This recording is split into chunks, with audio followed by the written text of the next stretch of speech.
Chrome DevTools are extremely powerful for debugging a number of issues that could show up on any web browser. In this section, we will look at how you can use them to track down problems in your application. The most common cause of performance-related problems and also data transfer problems is usually networking. We've already investigated the Chrome Network tab to look at our request count in the section on building production-ready application code. Here we're going to look at how we can use the Network and Console tab to dig into data issues and debug the way our stores are set up. Let's open up the console and ask it to log all the XHR requests we're making. That's an option on the little cog in the bottom right. Next, we just write some code with a store that is misbehaving. Imagine that we've put a grid against this, but some of the columns are unexpectedly blank. First, we get a reference to the store, and then call load on it. We can see the call straight away and click on it in order to get to the entry on the Network tab. Note that we can also filter down to just the XHR requests on the Network tab and drill down into the content.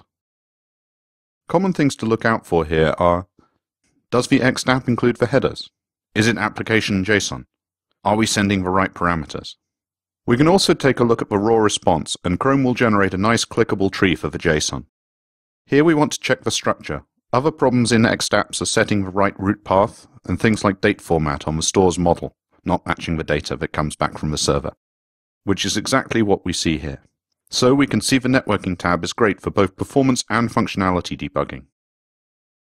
Modern browsers include extremely effective JavaScript engines, some of them running with near-native code speeds. It is therefore rare that the biggest performance bottleneck will be in your JavaScript, even with a large framework like Ext. It's more likely that performance problems come from the rendering engine. Ext has made a lot of progress in optimizing rendering over the last few years, but it's still possible to create apps that suffer from slow scrolling, jagged animation, or general lack of responsiveness, also called jank. There are a number of tools to investigate these issues.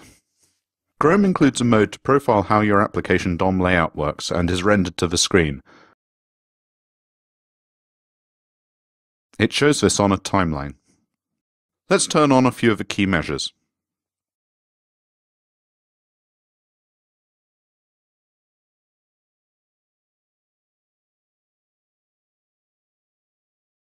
We can tell Chrome to show us what is being repainted to find problematic components,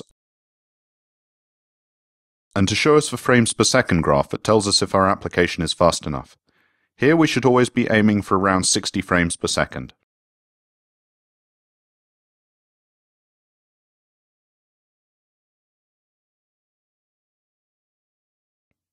The thing to look out for here are paint rectangles that overlap large parts of the application when you interact with them. Solutions to these problems include changing some of your layouts. You can also check that overlapping elements are using accelerated composition by adding a CSS translation to your element.